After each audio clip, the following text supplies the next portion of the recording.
the origins of the charity, it began in India. Is that correct? Or Yeah, yeah.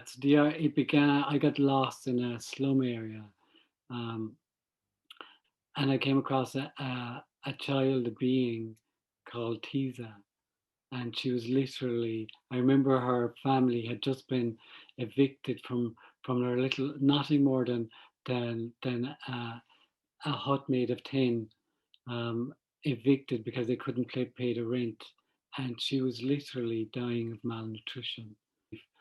But once we got her past the first stage and stabilized her, and I remember feeding her, and she was so weak she couldn't even open her eyes, and even to open her mouth was such a huge amount of energy for her.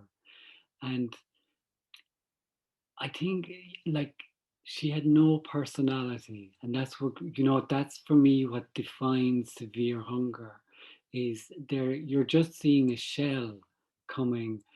There's just a shell there. There's nothing of who she is, her being. There's nothing. There's just a shell.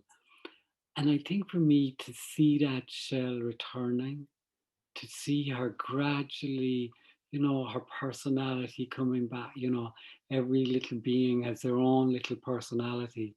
And to see that emerge and kind of, within like, a couple of weeks, 2 or 3 weeks, emerge almost unscathed, that she did, because there's something in the child that just wants to return to being a child.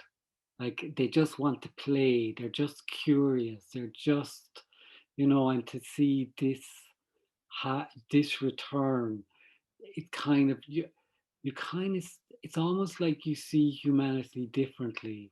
You kind of see what we are, and the humanness, and it's always, and I've always seen it with all the work we've done in the hospital. It's that moment that they begin to smile. That's it. Like you can be looking at all the tests and all the blood results that you want, but it's that moment that they begin to smile. And you know what that moment is?